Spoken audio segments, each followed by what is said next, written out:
He buried his wife beneath the frostbitten earth and returned home to a child who wouldn't stop crying. Grief hollowed him. Then, as if sent by heaven, a knock came, and with it, a woman whose arms still carried milk and sorrow of their own. The baby was screaming again. Colt Marlowe sat slumped in the single chair by the hearth, elbows on knees, face buried in his calloused hands. The fire had long since burned low, the last log splitting with a tired hiss as embers glowed like dying stars. Outside, the wind beat against the cabin like it was trying to get in, or maybe like it wanted out just as bad as he did. He hadn't slept in nearly 3 days. Not really, not since burying her. Mara had gone fast. Fever took hold and didn't let go, stealing the flush from her cheeks and the light from her brown eyes. One morning she'd held their baby in her arms, whispering lullabies between coughs. That night she couldn't hold a spoon. By dawn she was gone. He hadn't known how loud the world could be, until it went silent without her. Now it was all baby cries and floorboards and wind howling through the cracks she used to remind him to patch. And Colt didn't know what he was doing. His hands could mend fences, break Mustangs, shoot true at 100 yards, but they couldn't warm a baby bottle or soothe a newborn scream. "Shhh," he tried again, cradling the child against his chest. The baby wailed louder. He didn't even know what to call her. Mara had wanted to name her Iris after her grandmother. He hadn't disagreed, but they never said it out loud together. Now it felt strange to name her alone, like he was claiming something that still belonged to Mara. Colt stood, rocking back and forth, his boots dragging against the wood planks. The baby's skin was flushed from crying. Her tiny fists beat against his shirt, her mouth wide and hungry and desperate. He tried everything, watered oats, warm rags, even spooning bits of mashed potato broth. She wouldn't take anything. He wasn't sure if it was hunger or grief or both making her cry. Or maybe it was him. Maybe babies knew when something was wrong, when a person was broken inside. Colt gritted his teeth and sank to his knees beside the cradle. He laid the child down, only for her to arch her back and scream louder, red-faced, choking on her own breath. Panic clawed at his ribs. He didn't know how to do this. God help me, I don't know how to do this. Then came the knock. Soft 3 taps, not hurried, not frantic. Colt froze. No one had come up the mountain trail in days, not since the storm, not since Mara passed. He'd watched from the porch, hoping maybe someone would ride up, but all that ever came was snow and more of it. The baby screamed again, her tiny body trembling. The knock came once more. Colt stood, heart hammering. He reached for the rifle instinctively but didn't lift it, just held it by the door as he unlatched the lock with his free hand. A gust of cold air rushed in, swirling snow over the threshold. And standing there, wrapped in a heavy wool cloak, bonnet askew, cheeks raw from wind, was a woman. In her arms she held a glass bottle clutched to her chest. Its contents were pale and warm-looking, fogged with heat and sealed with a cloth scrap tied with twine. Her voice was quiet, almost apologetic. "I heard crying." Colt blinked, unsure if she was real. She looked exhausted, her lips trembling with chill, but her eyes were calm, focused. She glanced toward the wailing child behind him, then back at him. "I have milk to spare," she said, "if you'll let me in." Colt stepped aside without a word. The woman entered, her boots crunching over the melted snow and dirt. She moved past him without hesitation, her eyes fixed on the baby, who thrashed in the cradle, too tired to scream but too upset to rest. "I'm Joanna," she said as she unwrapped the cloth from the bottle and checked its warmth against her wrist. "My boy's just past weaning. I've still got plenty." Colt watched, silent, as she sat beside the cradle and gently lifted the baby into her arms. The baby fought at first, squirming, but when the bottle's nipple met her lips, she latched instantly. The silence that followed was deafening. Colt sank onto the edge of the hearth again, not from weariness this time but from something else. Something like disbelief. The baby drank greedily, soft hiccups trailing each swallow. Joanna held her like she'd done it 1,000 times, rocking slowly, humming under her breath. Nothing extravagant, just a soft tune like wind through grass. Colt didn't realize he was staring until she looked up. "She's beautiful," Joanna said softly. He swallowed hard. She wouldn't take anything, I thought. She was hungry, that's all. Colt nodded, unsure what else to say. "Thank you." Joanna offered a small smile, though her eyes remained tired. "You're welcome." He didn't ask why she was out this far. Didn't ask why she had milk or how she knew to come. He figured if a woman showed up during a snowstorm with warm milk and a soft voice, you didn't question it too hard. Joanna finished feeding the baby and gently laid her back in the cradle. The child didn't cry. She blinked up at the ceiling, fists curled at her sides, lips stained with milk. Joanna stood. "She'll sleep now." Colt looked up at her. "You live nearby?" She nodded. "A few miles south. I used to see smoke from your chimney, haven't in days." He nodded again. "My wife, she passed." Joanna's eyes softened. "I'm sorry." "Me too." They stood in silence a moment. Then Joanna glanced at the cradle. "She's strong, but she'll need more milk." Colt felt his throat tighten. "I don't know what I'm doing." "No one does, not at first." She paused. "But I can come back if you'd like." He blinked. "You'd do that?" Joanna nodded. "No child should starve, not when there's milk to spare." A long moment passed before Colt whispered, "Then yes, please." Joanna nodded once and turned to leave, wrapping her cloak tightly again. She paused at the door, glanced back. "Her name." He opened his mouth. Nothing came.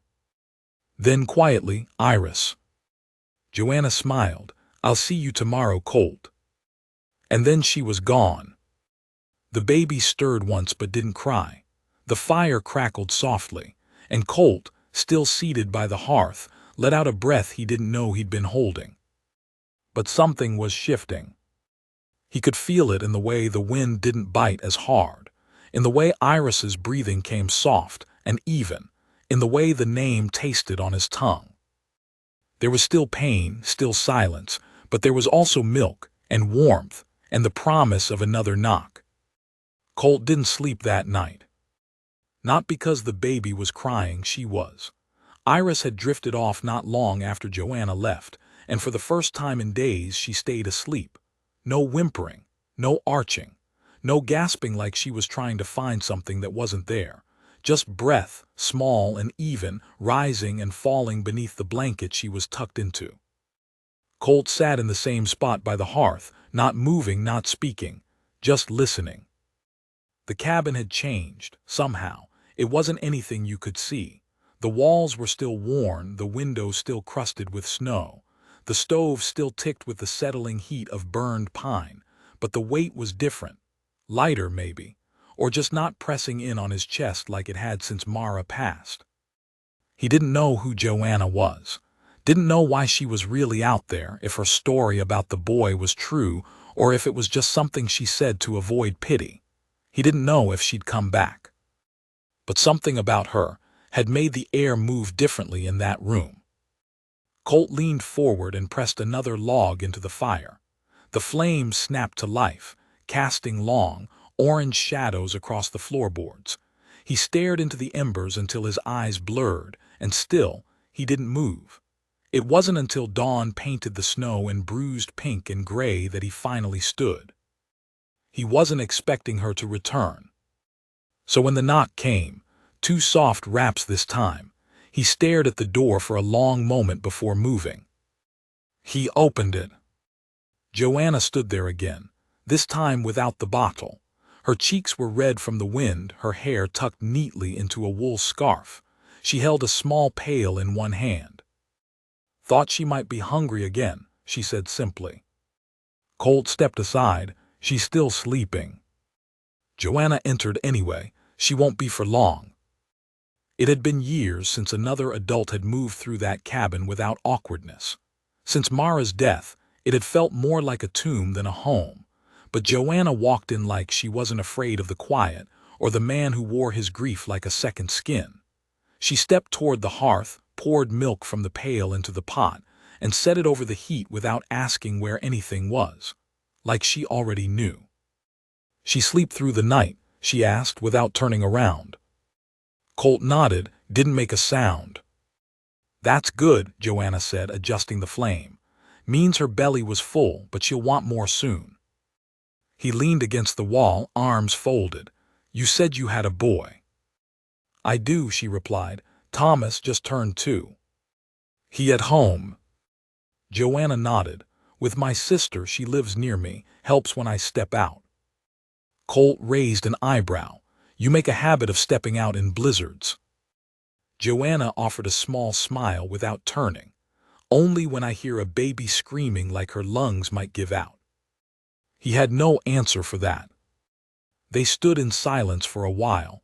It wasn't uncomfortable exactly, just new. Colt wasn't used to company, especially not the kind that didn't ask for anything in return. Joanna finally turned to face him. "You have any clean cloth?" He blinked. "What for?" "She'll need new wrapping. That one's damp." Colt scratched at the back of his neck. "There's some linen. Mara used it for sewing. I think it's in the drawer." Joanna nodded. "I'll find it." Again she moved through the cabin like she'd always belonged there. She found the drawer, pulled out the linen, folded it without a word. The milk warmed. Iris stirred. Colt stepped closer to the cradle as Joanna reached for the baby. He found himself hesitating. She doesn't cry as much when you hold her," he said. Joanna glanced at him. "She just needs a little practice holding peace. It's harder to cry when you've got warmth close." He let her take Iris again, watched as the baby's eyes fluttered open, sleepy but not scared. Her fingers grasped weakly at Joanna's shawl. Joanna hummed as she fed her, holding her like it was the most natural thing in the world. It made Colt's chest ache. He wasn't used to being the one watching. With Mara, they'd taken turns. He'd warm the bottle, she'd hold the child. They'd talk softly about names, about what kind of blanket to sew next. He hadn't realized how much of that had anchored him until it was gone. "You always this kind to strangers?" he asked after a while.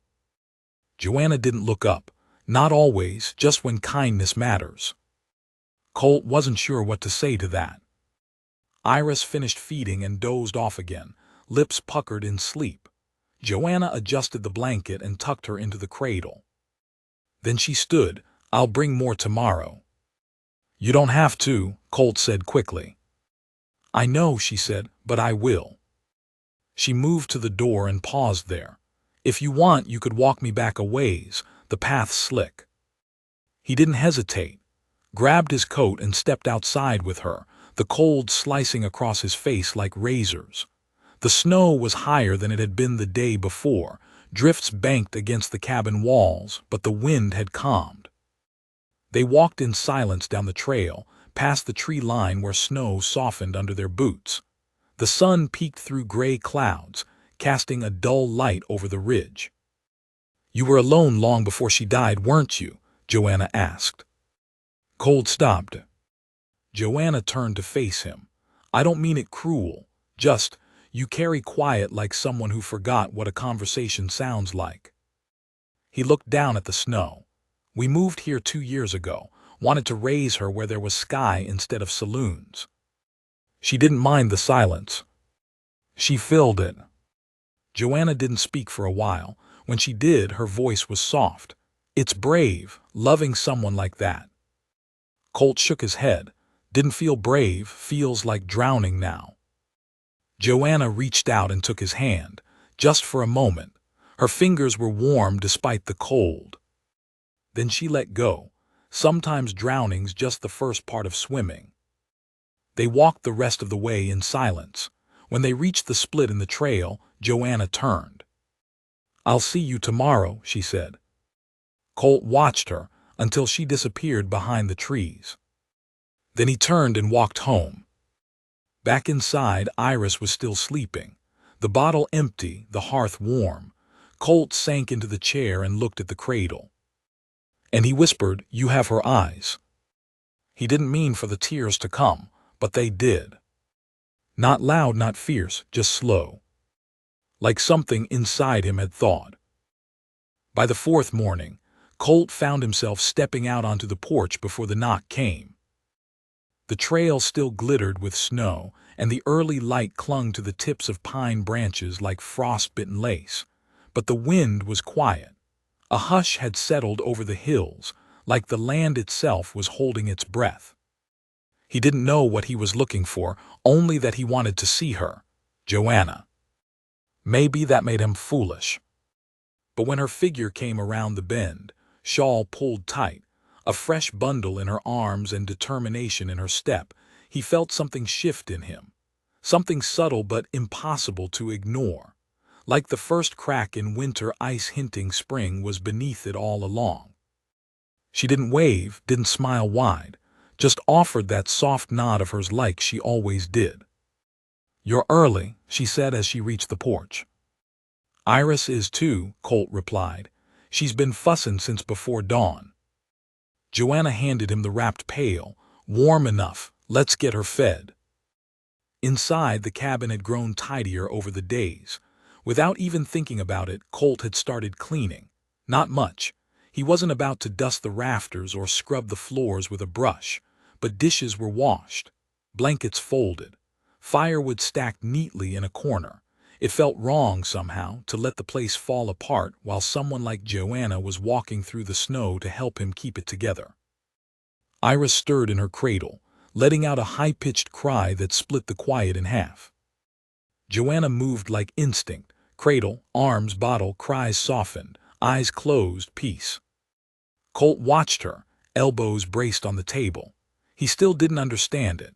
How a woman like her came to be alone with a toddler and spare milk, and a soul carved deep by some loss she never spoke of. "You never said what happened to your husband," he said before he could stop himself.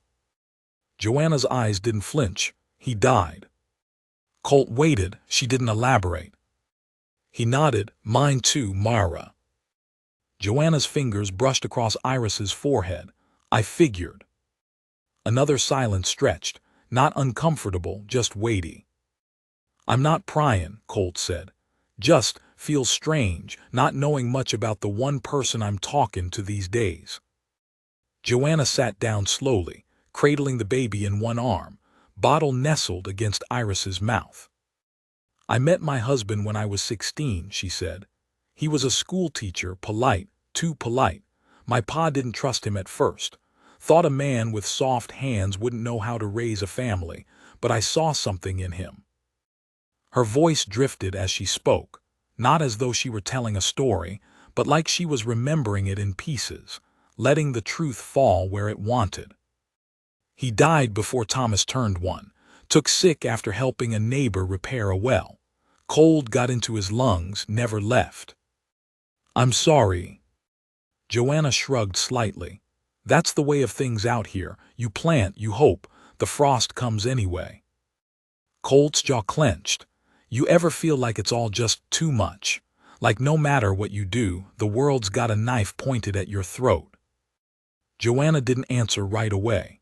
Instead, she looked down at Iris, who had fallen asleep again with a sigh like a wave settling.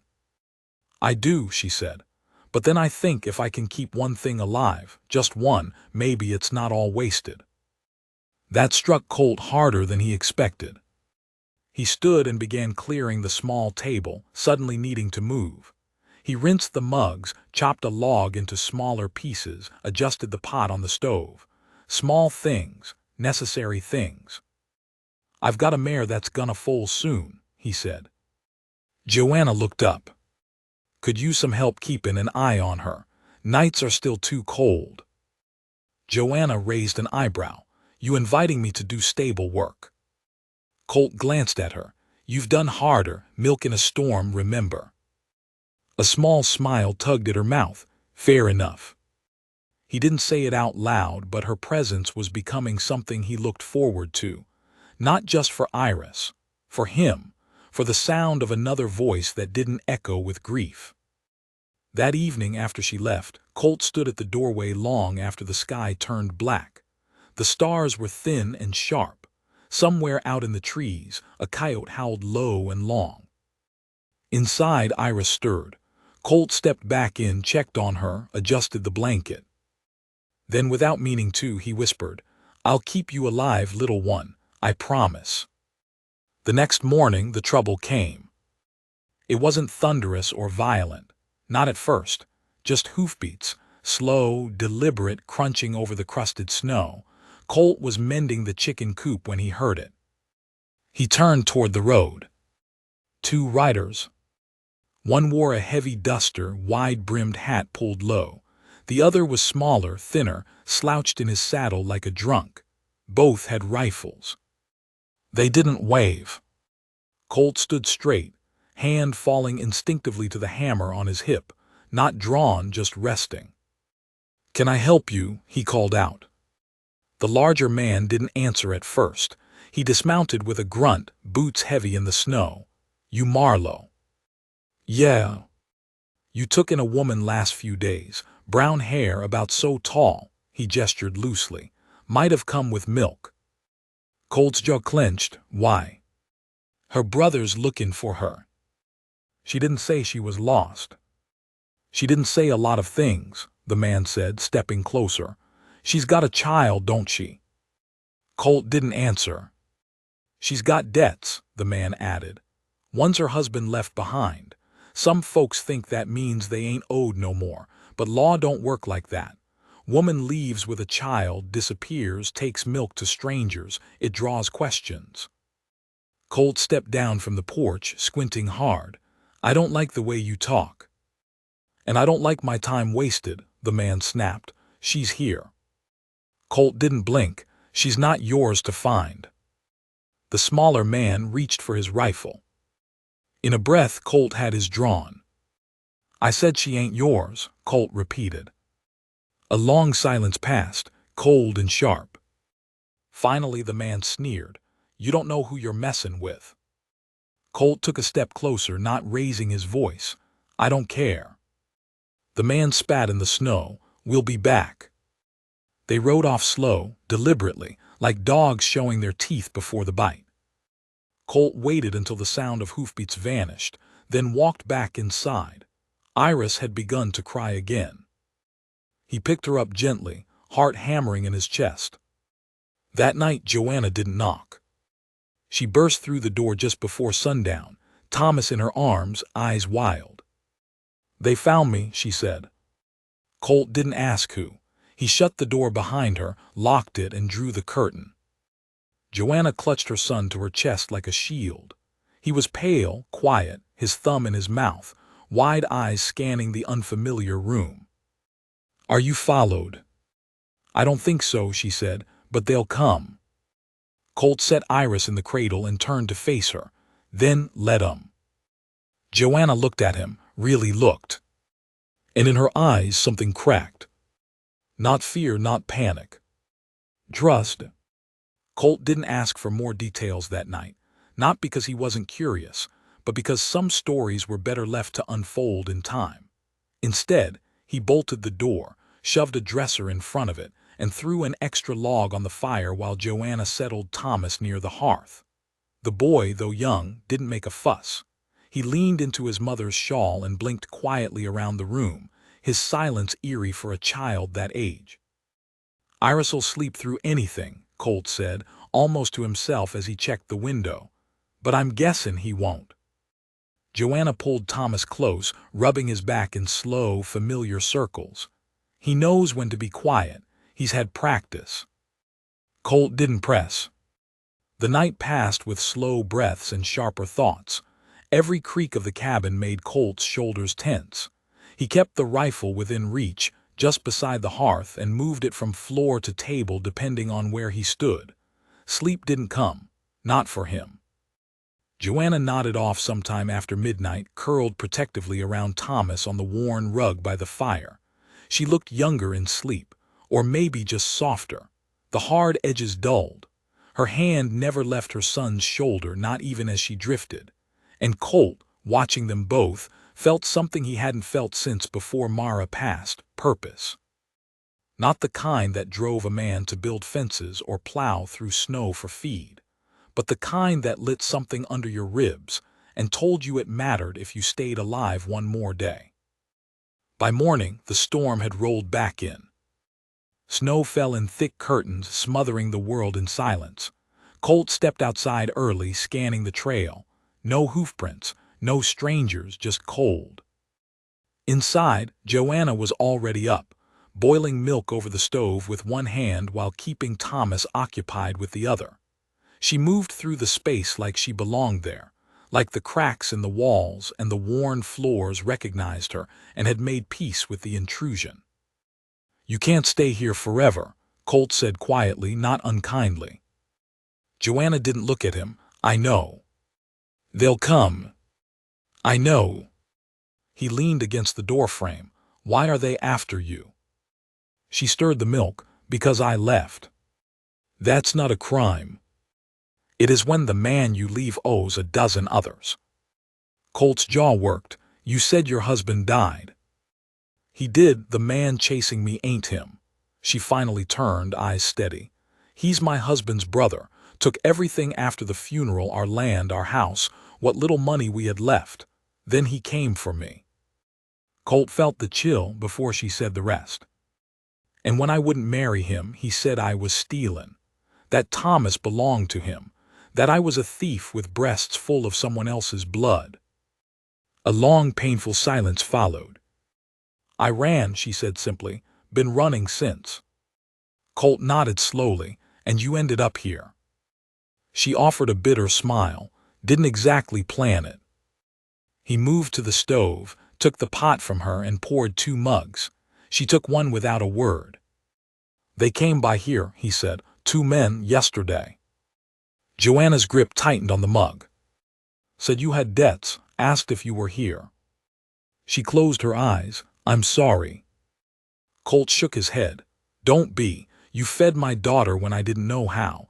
You gave me back something I thought was gone." "What was that?" He met her eyes. "Hope." Joanna looked away, the tips of her ears going pink. They didn't say much more, but when the wind picked up that afternoon and the trail vanished beneath snowdrifts, neither of them spoke of her leaving. Not that day, not the next. She and Thomas stayed, at first just the night, then 2, then 4. Thomas adapted fast. By the end of the week he was trailing Colt out to the barn in the mornings, mimicking the way Colt scooped feed or checked the gate hinges. He still didn't talk much, but his eyes followed everything. Smart boy, watchful, like he knew how easily things could disappear. Joanna tended to the hearth, mended cloth, cleaned with quiet precision. She never asked for help, but she accepted it when Colt offered. Their conversations grew, not longer but deeper, the kind that didn't require many words. One evening, as the sky burned orange through the storm clouds, Colt found her on the porch. She held Iris in one arm, Thomas asleep in her lap. Her eyes were fixed on the ridge. "I think I'll name the mare Mara," Colt said as he stepped beside her. Joanna looked up. "After your wife." He nodded. "She'd like that. She always wanted another animal around." Joanna smiled faintly. "Mara, it's a good name for a horse." "She was a good woman." Joanna nodded. "I believe that." They stood there a while longer. The baby stirred. Thomas curled tighter into her. The wind pulled gently at her shawl. Then she said, "If they come again, I won't run." Colt turned to her. "You sure?" She nodded once.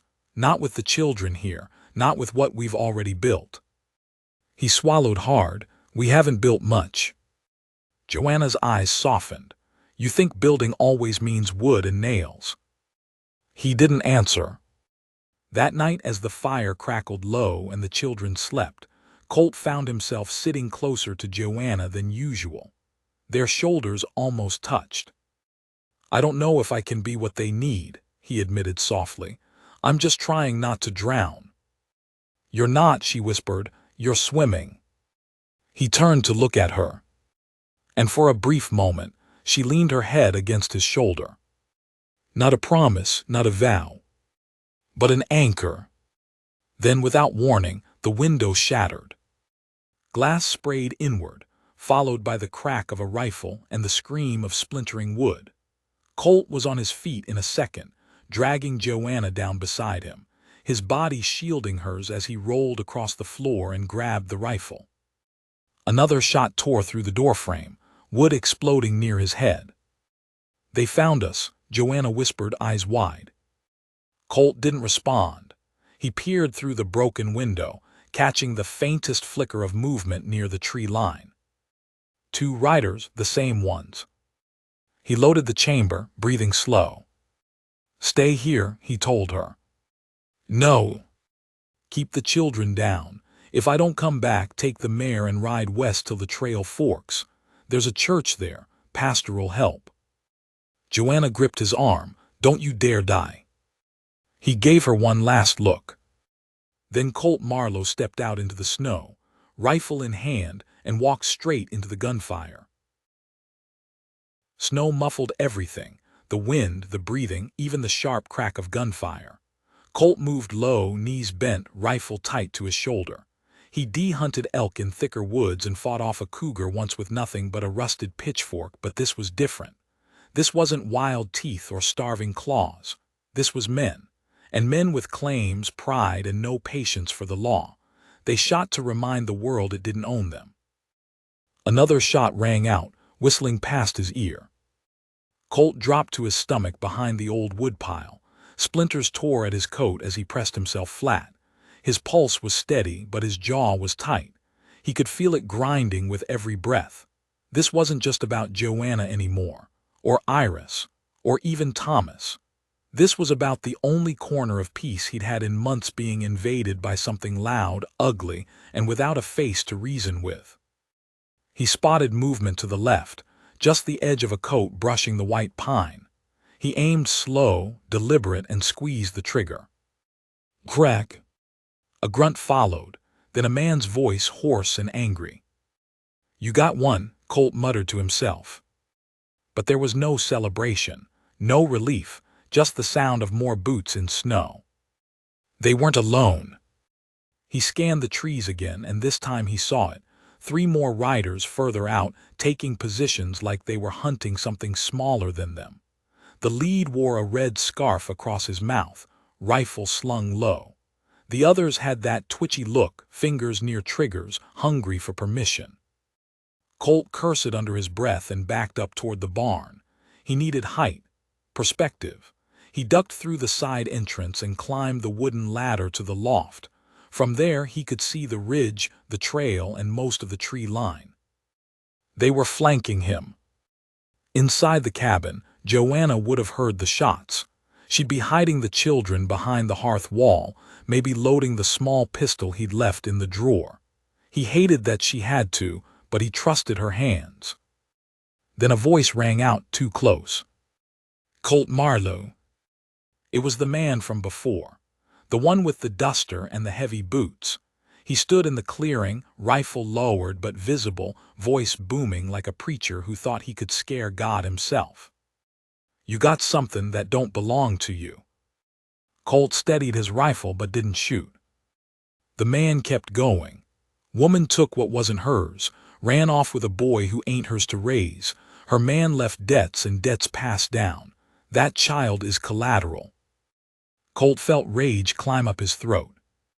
"Collateral? You're talking about a boy," Colt muttered. The man stepped forward. "You give her up, Marlowe. Give her and the brats. We'll be gone before supper.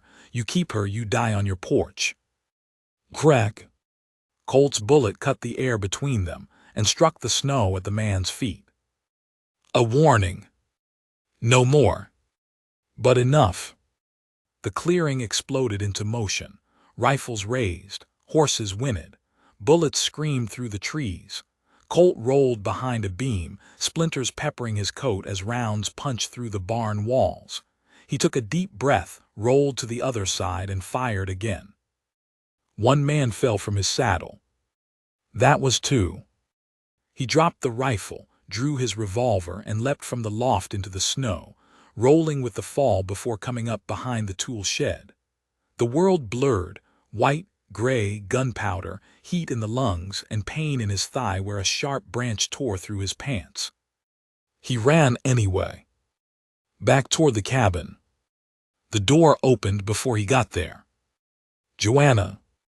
She stepped out, pistol raised, eyes wild, hair loose around her shoulders like a halo touched by fire. "Get in," she shouted. Colt stumbled inside, nearly collapsing. He threw the bolt behind him. "They're pushing toward the ridge," he said. "3 left, maybe 4. Joanna helped him to the chair, blood soaking through his pant leg. "You're hit." "I'll live." "You need to rest it." "No time." He grabbed the rifle again, dragged himself to the window. Outside, one of the men was lighting something, a bottle, a cloth. "Fire." "They mean to burn us out," Colt growled. "They think they'll smoke us like coons from a den." Joanna didn't speak. She handed Thomas to Colt and moved to the stove, grabbing the kettle and sloshing water into a basin. He looked up. "What're you doing?" "Putting out what they start." The next hour was hell stretched thin. They hurled flaming bottles at the barn first. The dry hay caught fast, and smoke twisted into the sky like a signal of surrender. Colt fired shot after shot from the window, grazing one man, driving the others back. But it was slow, and they were patient. Smoke thickened. Thomas began coughing. Ira stirred, then cried. Joanna wrapped the children in damp cloth, set them near the floor where the air was cleaner, and kept hauling water, dousing embers that reached the cabin wall. At one point, a man ran straight for the porch. Colt shot him square in the chest before he could light the bottle in his hand. The body rolled off the steps and vanished into the snow. "They'll retreat at night," Joanna panted, her hands black with soot. "They're not foolish enough to stay out in this cold after dark. If we last that long." "We will." And they did. Barely. By the time the sun dipped behind the trees, Colt had 2 bullets left. The windows were shattered, the barn was half gone, and smoke clung to everything like old sorrow. But the gunfire had stopped. The enemy was gone for now. Joanna collapsed beside the hearth, cradling Thomas and Iris both in her arms. Colt leaned against the wall, blood soaked through to his boot, his eyes half closed. "We'll need help," Joanna said. "I know. We'll need to leave." "Maybe." She turned to him, voice softer now. "I'm sorry." He shook his head. "Don't be. You didn't ask for this. I didn't ask for Mara to die either, but here I am." Joanna looked down at the children. "I won't let them grow up in fear." "You won't." He looked at her, really looked. "You're stronger than you know." That night neither of them slept. The fire burned low, and outside the silence was heavy, not peaceful, like the forest itself was waiting for the next breath. Morning brought more than frost. A letter tucked under a stone on the porch, written in angry slashes. "We'll be back in 2 days, with law if we must. Hand her over or we take everything." Joanna read it twice, then folded it slowly. "We have 2 days," she whispered. Colt sat down hard, leg aching. "To do what?" She met his eyes. "To prepare." They spent the morning boarding up what was left of the cabin windows. The glass had shattered clean in some panes and jagged in others, like teeth left in a broken jaw. Joanna worked with measured intensity, hammering scrap wood across the gaps with her sleeves rolled and her braid tucked tight beneath a scarf.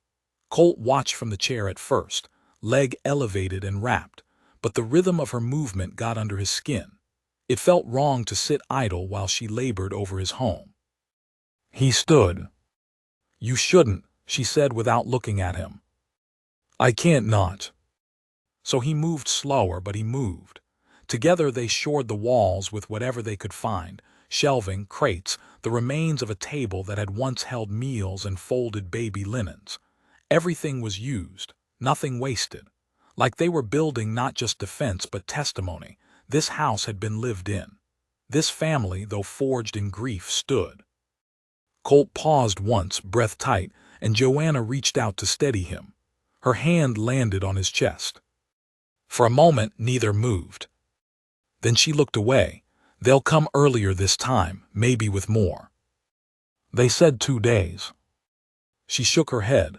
That kind don't wait. They think time's their right to change. He nodded grimly. Then we finish tonight. They went through supplies. Bullets were low, only 9 rounds between rifle and pistol. No powder to speak of, no buckshot. Just the long knife Colt kept under the floorboard and a short hunting bow Mara once used for rabbits. Joanna tested the string. Still held. They set up a trap line outside the barn with wire and nails, rigged pots to rattle near the trees, soaked rags in kerosene and tucked them near dry logs, just in case they needed smoke to fight fire. Joanna found an old locket of Mara's in the drawer, half cracked, the chain broken. She didn't say a word as she handed it to Colt. He held it for a moment, then slipped it into his pocket. "Iris needs to leave," he said later, voice low. Joanna was quiet. "If they breach the door, if we fall, you take her. You ride west with Thomas. Don't stop till you reach that church. I won't leave you behind. You might have to." She didn't answer, but her jaw tightened. That night the wind picked up again, not sharp but insistent. A warning. Joanna rocked Iris slowly, her voice a whisper near the cradle. "And if you sleep, my darling one, I'll keep the wolves at bay." Thomas was curled under quilts beside her, eyes half-lidded but alert, fingers curled around the hem of her skirt. Colt stood near the window, rifle slung, the knot in his stomach tighter than any he'd ever felt in a war zone or standoff. This wasn't like before. Before, he'd had nothing left to lose. Now he had something again, and that made everything more dangerous. He looked at Joanna. She met his eyes. No words passed, none needed. Then hooves. Distant. Measured. Not a charge, but not aimless either. Purposeful, confident. Colt moved fast, pressed against the wall beside the window, peered through a small hole between boards. 5 men. 2 carried torches. 1 wore a badge. Joanna stepped beside him. Law. Colt's mouth twisted. Pretend law. The kind that carried just enough papers to scare the righteous, and none of the morals to bind the wicked. "They're hoping we'll open the door," she said. "We won't." He stepped outside before she could argue.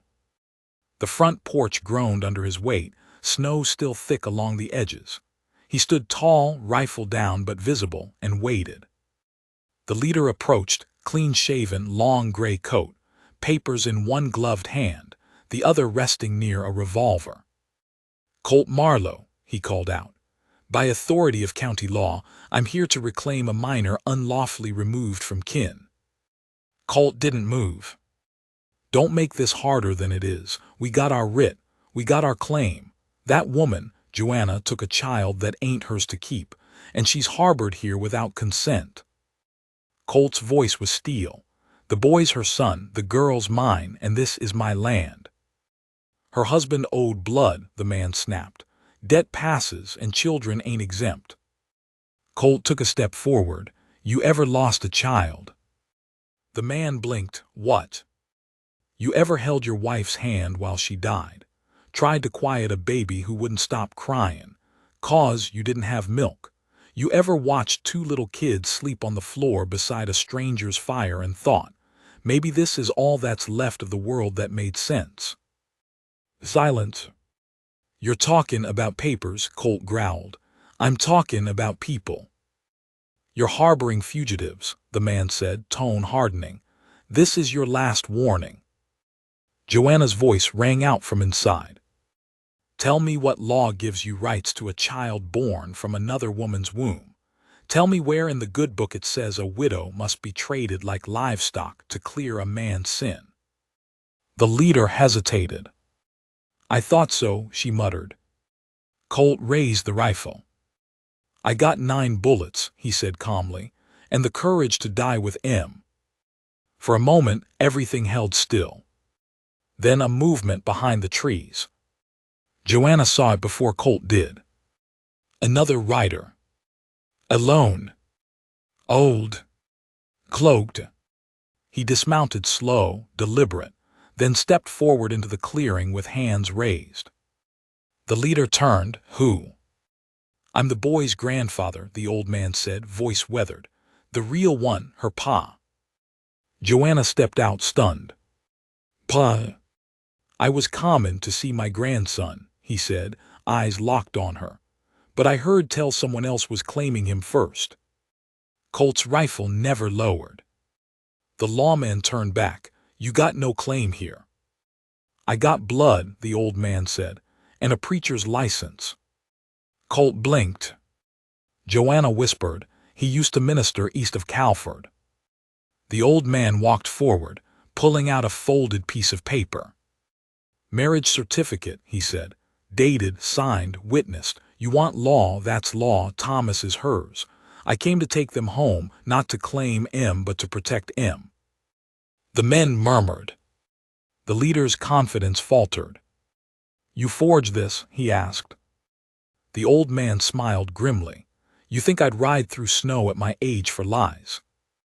Then he turned to Colt. "She's your woman now." Colt hesitated. "Then she's family." The old man nodded. "Good." He faced the riders again. "You got 2 choices. You leave now and tell whatever vulture sent you that the trail ends here, or you find out what happens when a father stands with a man who's already buried 1 wife and ain't afraid to die for the next." Silence. Then the leader turned his horse. "Let's go." They vanished back into the woods, no shots fired. "Not this time. Not today." Colt let out a breath. Joanna stood frozen, tears tracking down her soot-streaked face. Her father walked toward her, then paused, unsure. She stepped into his arms. He held her. Like something lost. Like something found. The morning after, the world was still. Not the kind of stillness that followed destruction, nor the eerie pause before another fight, but the kind that came after a long-held breath had finally been exhaled. Snow clung to branches like forgiveness. Smoke drifted from the cabin's patched chimney, thin but steady. And inside, a family that had once been strangers sat at a table and shared bread without speaking much at all. Colt's leg was healing slowly. Joanna insisted he sit. He didn't argue anymore. Thomas sat beside him, chewing quietly, eyes darting from face to face. Iris dozed in Joanna's arms, her little fist curled against her mother's collarbone. She didn't fuss. Not anymore. Maybe because the air had shifted, or maybe because she recognized in some unknowable way that something had been settled. Joanna's father, Reverend Ellis Whitlock, took a sip of his coffee and stared at the window as though trying to memorize the shape of the trees. "You didn't have to come," Joanna said finally, her voice low. Ellis looked at her over the rim of his mug. "Yes, I did. I would have figured something out." "You already did," he nodded at Colt, "but figuring ain't the same as finishing." Joanna looked away. "I was wrong," Ellis said. She turned slowly. "When Matthew died," he continued, "I thought maybe the Lord was giving you a second chance to come back, to be something safe. I didn't see it for what it was. You were trying to survive. I was trying to preserve pride. Not faith, just pride." Joanna's throat moved, but she didn't speak. "I buried your mother last spring," Ellis said. "She told me to find you, said she dreamed of you in snow, holding a child and crying alone. I didn't listen then either." Joanna's hand tightened around Iris. "I didn't come to drag you back," Ellis said softly.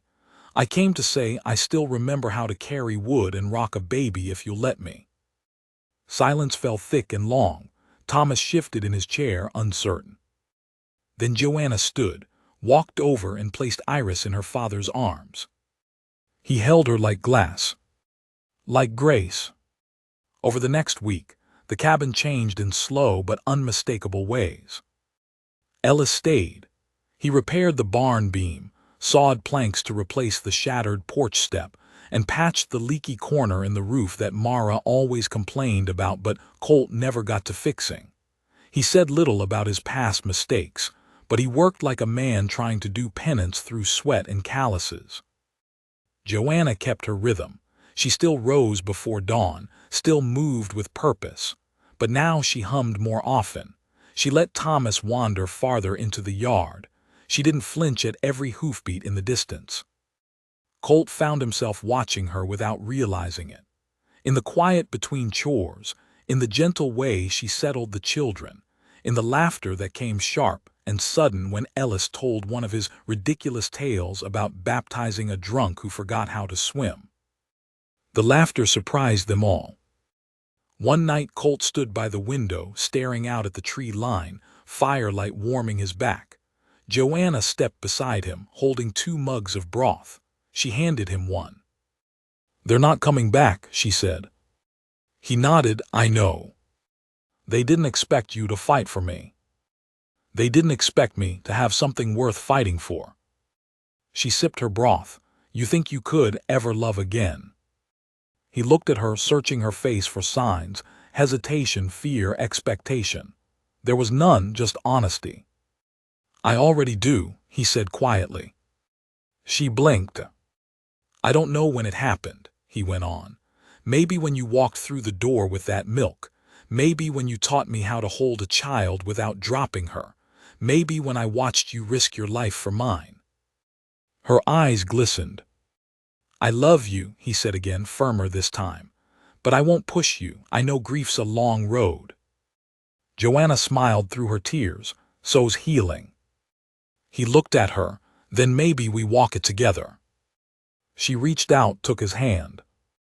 And for the first time in months, Colt Marlowe felt warm from the inside out.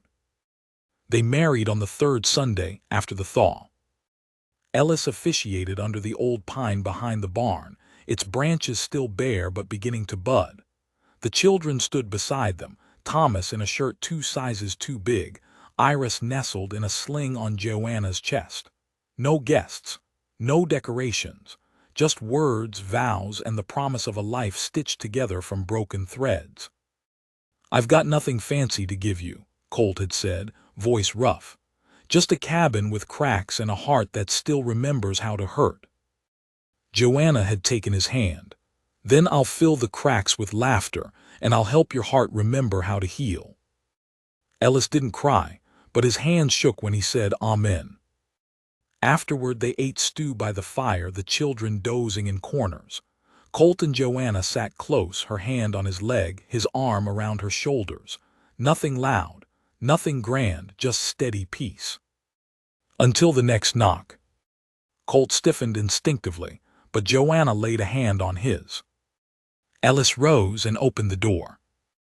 A man stood outside, dusty, tired, with a letter in one hand and a strange look in his eyes. "Apologies for the hour," he said. "Name's Hal Mason. I ride the mail routes for Greer's Post. This one came with a note to deliver in person." He handed it to Colt. Colt opened it slowly. Joanna leaned over, reading with him. The letter was from Mara's cousin, dated 3 months back. It had been rerouted, lost, then finally found its way. The message was short. "Found something in Mara's trunk you might want, a deed, to land west of the ridge. She bought it before she got sick, said it was for the baby's future. You ought to go look." Colt read it twice. Then he looked up. The ridge, a patch of land neither he nor Mara had ever mentioned, bought in secret, maybe as a gift, maybe as a way to say goodbye. Joanna watched his face. "What will you do?" He folded the letter slowly. "I think it's time we found out what she left us." Joanna smiled. Then we ride. They left the next morning. Colt packed the wagon himself, his legs still stiff but strong enough now to bear the weight. Ellis insisted on walking the perimeter twice before sunup, making sure no unfamiliar tracks crossed their path. He stayed longer than he intended, longer than any man who once preached to crowds and now spent his days splitting wood and rocking babies. But none of them had the heart to ask when he planned to leave, or if he would at all. Joanna wrapped Iris in soft blankets, the sling secure against her chest. Thomas sat high on the wagon bench beside her, his hands clutching the reins like he'd been born in the saddle. His eyes had grown steady since they'd first arrived, no longer flinching at every branch crack or gust of wind. There was still quiet in him, but it was no longer fear. It was something older, something earned. Colt hoisted the final bundle into the wagon bed and turned to Joanna. "You sure you're ready?" She nodded. "Are you?" He looked out at the land, at the cabin standing against the frost-touched trees, smoke curling from the chimney, the scars of battle now softened beneath thawing snow. This place had held his grief like a casket, but it had also birthed something new, something not quite joy but close enough to make him want more. "I'm ready," he said. Ellis stood at the base of the trail, one hand resting on his cane, the other lifting in farewell. "You send word when you get there," he called, "and plant something. That land deserves to grow." Colt nodded. "We'll plant." They left slow, the wheels crunching over packed snow, the old horse pulling with patience. The trail to the ridge climbed gradual and curved westward, following the spine of the mountain.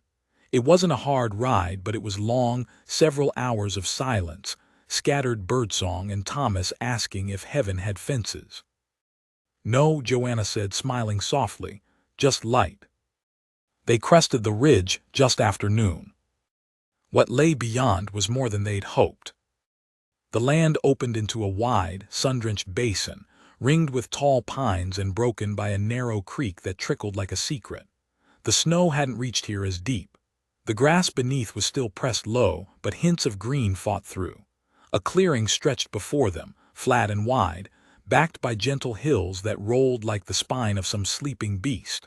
Wildflowers peeked through frost-crusted soil. The creek split near the middle, forming a small pond no bigger than a wash basin, its surface rippling in the wind.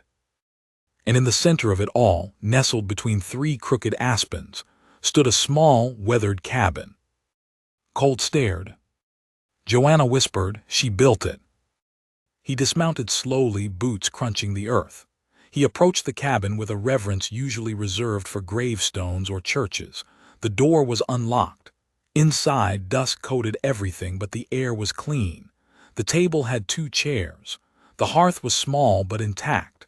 A cradle, unfinished, sat in the corner, the wood still pale and raw.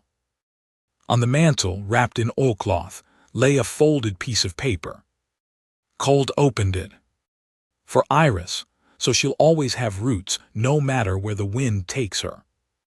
It was Mara's handwriting. His knees gave for a moment. He sat on the hearth and let the ache run through him, grief, love, something too big to name. Joanna stepped inside, Thomas at her side, Iris against her chest. She didn't speak. She just reached down and took his hand. "I think she wanted us to come here," Joanna said. He nodded. "I think she knew we'd need a new beginning." They didn't unpack that day. They cleaned. Joanna swept the dust and laid blankets by the hearth. Colt patched the roof with spare boards from the wagon. Thomas found a stick and began drawing circles in the dirt outside, then carved a crude sign, "Iris's Place." They didn't speak of the past, not the storm, not the fire, not the guns or the men who had tried to claim what wasn't theirs. That night they slept under one roof. The 4 of them. Not because the law said so, not because grief had tethered them, but because the world had broken them, and they had chosen to rebuild together. Spring came faster in the basin. By mid-April, flowers exploded along the creek's edge. Joanna planted beans. Thomas learned to fish with twine and patience. Iris began to coo at the sound of wind through the aspens. Colt built a new table, stronger, wider, one that could seat more than ghosts. They carved new habits from the quiet. Morning coffee on the porch, songs hummed during wash, prayers said over supper not because they feared judgment, but because they had something to be thankful for. One afternoon, Colt found Joanna at the creek. She held Iris in her arms, her feet bare, dress hitched at the knees, the baby giggling at the way the water licked her toes. He stopped a few yards away, watching. "You look like you belong here," he said. Joanna turned. "I feel like I do." He walked to her, picked Iris up, and kissed her cheek. Then he touched Joanna's hand. "I still dream about Mara sometimes," he said. "I thought that meant I wasn't ready to move on." She didn't flinch, and now, "I think it means she wanted me to." Joanna's eyes glistened. "So do I." He reached into his coat and pulled out a ring. It wasn't new. It wasn't polished. But it was Mara's. "She'd want you to wear it," he said. Joanna took it in shaking fingers. And for the first time in years, Colt Marlowe didn't feel like a man trying to survive a loss. He felt like a man finally coming home. Years later, folks would talk about the cabin on the western ridge. How it always had fresh flowers on the sill. How two children, one boy, one girl, grew up chasing each other through the pines, never afraid of the dark. How a preacher with a bad knee tended goats and baptized babies in the creek. And how a widowed rancher who once thought his story had ended buried that chapter in the snow, only to find something far more sacred in its place. Not a second chance. Not a replacement. But a family. A real one. Forged in loss. Sealed in love.